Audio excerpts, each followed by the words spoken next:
کی تلاوت فرمائی ہوگی۔ آپ دیکھیے آیت الکرسی پہ تلاوت جب کرتے ہیں تو اس کا ایک مقام ایسا آتا ہے کہ جہاں پہ خداوند متعال کہہ رہا ہے وَلِيُ الَّذِينَ آمَنُوا يُخْرِجُوهُمْ مِنَ الظُّلُمَاتِ إِلَى النُّورِ، کہ خدا کچھ لوگ ایسے ہیں کہ جن کو ظلمات سے نکال کر نور میں لے جاتا ہے، کچھ لوگ ایسے ہیں کہ جن کو اندھیروں سے نکال کر اجالوں میں لے جاتا ہے۔ اچھا، اب اس سے آگے بڑھیے تو دوبارہ ارشاد ہوا کہ کچھ ایمان والے ایسے ہیں، کچھ ایمان والے ایسے ہیں کہ جن کو یا ایھا الذین آمنو کہہ رہا ہے خدا، یہ میرا یا آپ کا کلام نہیں ہے، یہ خود کلام باری تعالی ہے، قرآن کے حروف ہیں۔ کیا کہہ رہا ہے خداوند متعال کہ کچھ لوگ ایسے ہیں جن کو ایمان والا کہا گیا، خدا نے ان کو ایمان والا کہا۔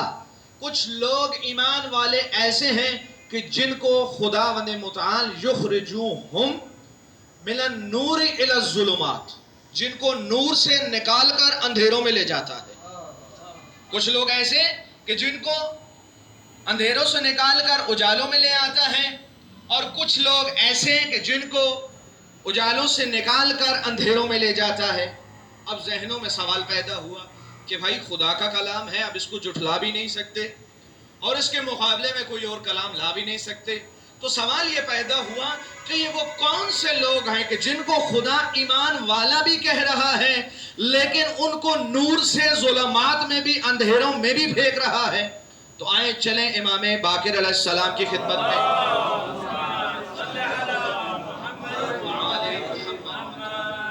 جب میرے اور آپ کے پانچویں امام سے یہ پوچھا گیا کہ مولا یہ بتلائیے کہ اس آیات کرسی میں جو مضمون آیا ہے اس کا ذکر کیا ہے، اس کا خطاب کیا ہے، خدا کن سے مخاطب ہو رہا ہے، تو امام فرماتے ہیں کہ کیا تم ہماری معرفت نہیں رکھتے؟ اللہ اکبر عزیزو، کہا تم ہماری معرفت نہیں رکھتے؟ کہا مولا کلام الہی کجا، آپ کی معرفت سے اس کا کیا ربط ہے؟ کہا ربط ہے۔ کہا مولا آپ ہی بتلائیے، میری عقل میں شاید بات نہیں سما رہی۔ کہا امام فرماتے ہیں کہ دیکھو وہ لوگ کہ جن کے دلوں میں ہماری ولایت بستی ہے، اللہ اکبر، وہ لوگ کہ جن کے دلوں میں ہماری ولایت بستی ہے، جتنے بھی گنہگار ہو اس ولایت کی وجہ سے خدا ان پہ لطف و کرم کرتا ہے، انہیں اندھیروں سے نکال کر اجالوں میں لے جاتا ہے۔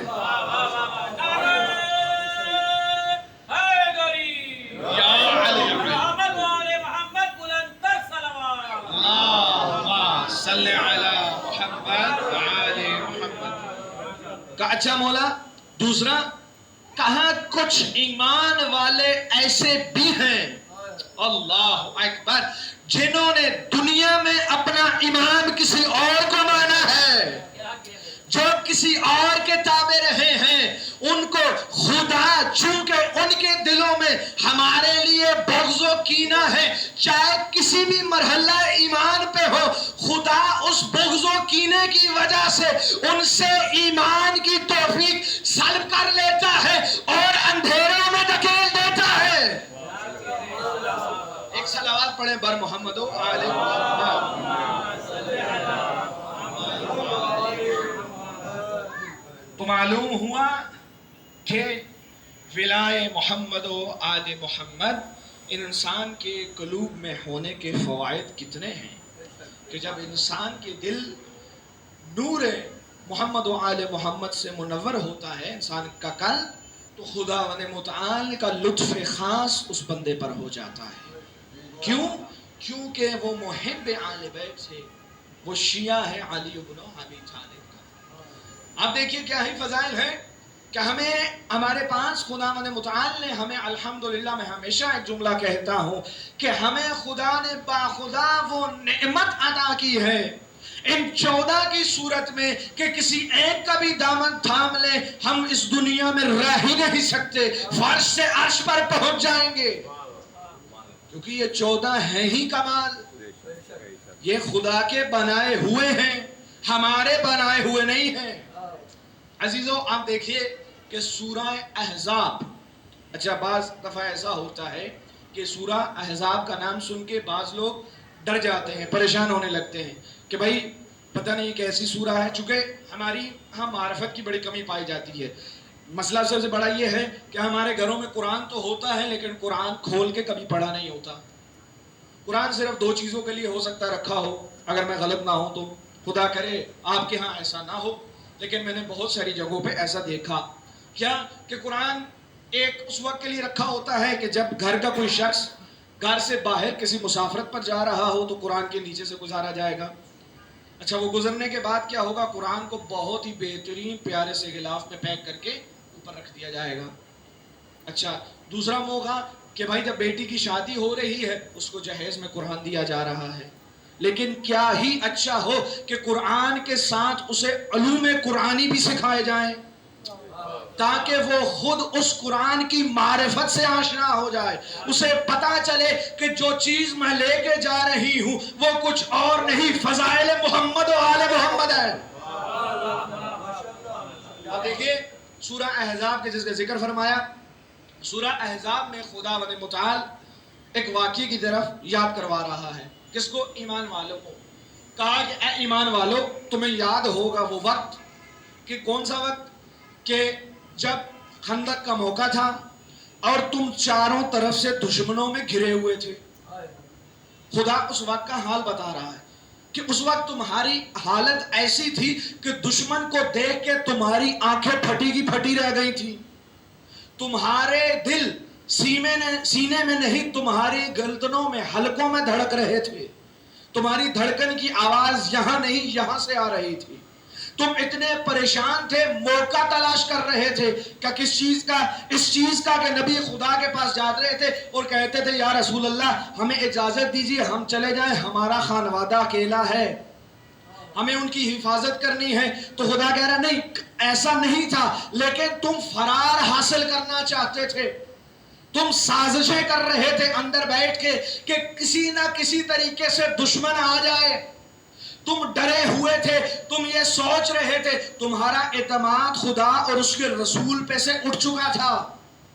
اتنا ماحول خدا نے بتا دیا کہ ایک ایسا ماحول تھا جب ایمانوں کا امتحان لیا جا رہا تھا، کہ جب لوگوں کے ایمان اتنے کمزور ہو گئے تھے کہ ایک دوسرے سے سرگوشیاں کر کے کہتے تھے کہ یہ جو نبی نے ہم سے وعدے کیے تھے وہ جھوٹے تھے، کوئی مدد نہیں آئے گی۔ ایمان کمزور ہو گیا، عقیدہ کمزور ہو گیا، پھر خدا کہتا ہے اسی موقع پہ ہم نے کچھ بالا ایمان والوں کو بھیجا۔ اللہ اکبر عزیزو، کہا بالا ایمان والے کو۔ آپ واقعہ ذہنوں میں ہے کہ جب عمر بن الواد آگے آیا اور اس نے رسول خدا کو پکارا، کہا کوئی اے محمد ہے شجاعت تو بھیج، تو کون گیا عزیزو؟ اسی اسنا میں میرا اور آپ کا مولا امیر کائنات اٹھا۔ اللہ اکبر عزیزو، امیر کائنات اٹھے، آگے بڑھے، عمر بن واد 2 ٹکڑوں میں تقسیم ہوا، تقسیم ہونا تو کجا، آگے عذاب پڑھیے سورہ احزاب میں خدا کیا رہا ہے کہ اے ایمان والو ہم نے تمہارے دشمنوں کو مارا۔ اللہ اکبر، اللہ اکبر، کمال ہے عزیزو، علی مارے تو خدا اس کو اپنا مارنا کہہ رہا ہے، ابو طالب پالے خدا کہہ رہا ہے محمد تجھے ہم نے پالا۔ ایک صلوات پڑھیں بر محمد و آل محمد۔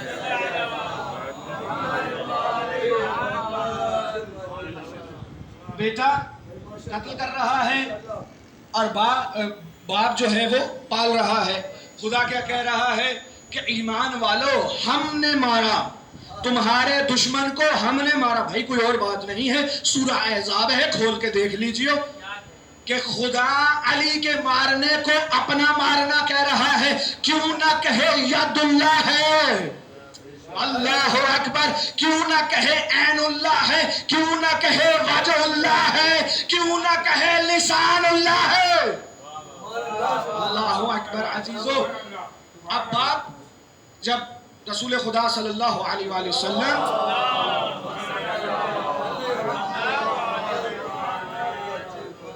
رسول خدا جب یتیم ہوئے تو خدا کہہ رہا ہے کہ اے محمد جب تم یتیم ہوئے، کلام کر رہا، جب رسول خدا بڑے ہو گئے ہیں اور جو بلاغ رسالت کر چکے ہیں. خدا اس وقت قرآن میں کہہ رہا ہے کہ اے محمد تم یتیم تھے, تمہیں یاد ہے تم یتیم تھے, تمہیں ہم نے پالا تھا. میں کہوں کمال ہے اس انسان کی عقل جس کے پالنے کو خدا اپنا پالنا کہہ رہا ہو, وہ کہے وہ ایمان ہی نہیں لایا. یہ کیسے ممکن ہے عزیزو؟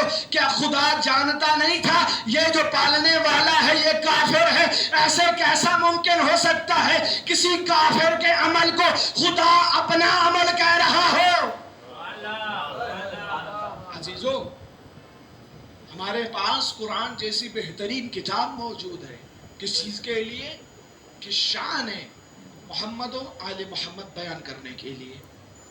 اب دیکھیے اسی طرح کا ایک اور واقعہ سورہ یوسف کا, کہ سورہ یوسف آپ سب کے ذہنوں میں واقعہ تقریباً ہے, چونکہ ایک یہ اچھا کام ہو گیا کہ چند ایسی مستند فلمیں بنا دی گئیں کہ جو انسانوں کے ذہنوں میں چھاپ چھوڑ گئی. بچے کو یاد ہے کہ واقعہ کیا ہوا, کیسے ہوا. اب ذہنوں میں ہے کہ جب یوسف کو اس کے بھائی لے کر چلے اور کنویں میں پھینک دیا, کرتے کے اوپر خون لگایا, باپ کے پاس آ گئے. باپ ہے نبی خدا. باپ کے پاس آئے, کہا, باپ نے پوچھا یوسف کہاں ہے؟ کہا بھیڑیے کھا گئے. اب نبی خدا ہے لیکن کہا اچھا بھیڑیے کھا گئے, کہاں بھیڑیے کھا گئے. کہا چلو بیابان میں چلتے ہیں, بھیڑیوں سے ہی پوچھ لیتے ہیں. اللہ اکبر. اور میں پوچھوں ضرورت کیا تھی؟ گویا ایک اصول بتانا چاہتے ہیں, ایک معیار مرتب کیا جا رہا ہے. اب والد اور بچے آئے بیابان میں, نبی خدا نے سجا دی, بھیڑیے آئے. ان تمام بھیڑیوں میں سے ایک سردار بھیڑیا آگے آیا اور کہا لبیک لبیک یا نبی اللہ, اے نبی خدا لبیک, حکم کیجئے کیا ہے؟ کہا کیا یوسف کو تم لوگوں نے کھایا ہے؟ کہا یوسف کو تم لوگوں نے کھایا ہے؟ جواب کیا آیا؟ کہا نبی خدا کیا آپ جانتے نہیں؟ کہا کیا؟ کہا جانتے نہیں خدا نے نبی اور اس کی آل کا خون اور گوشت ہم پر حرام کر دیا ہے. میں کہوں گا کمال انسان ہے.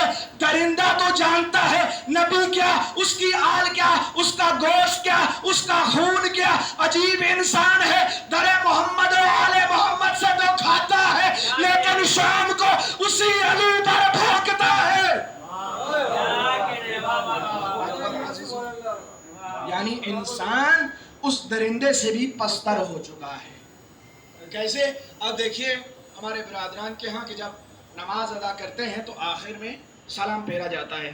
سلام پھیرنے سے پہلے کیا لفظ کہتے ہیں؟ اللہم صلی علی محمد و آل محمد.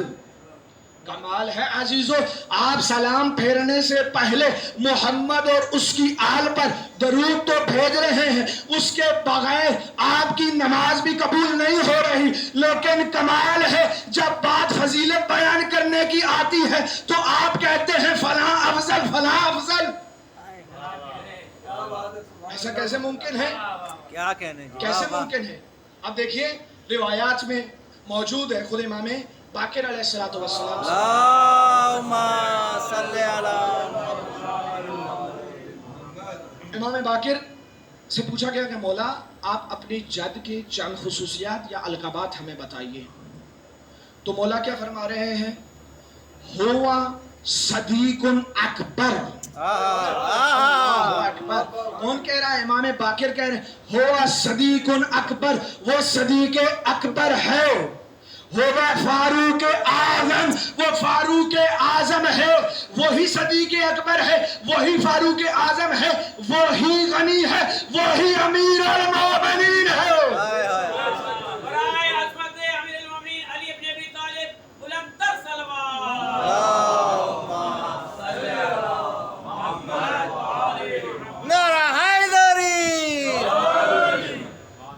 پھر پوچھا مولا اگر کوئی اور اپنے آپ کو امیر المومنین کہے تو؟ اللہ اکبر. عزیزو معصوم نے کیا جواب دیا؟ ہوا کاذبن, وہ کاذب ہے, جھوٹا ہے, تا قیامت اس کے گلے میں لعنت کا توق ہے. بے شمار. امیر کائنات کوئی اور نہیں, امیر المومنین کوئی اور. کہا مولا آپ کو کہا جا سکتا ہے؟ کہا نہیں,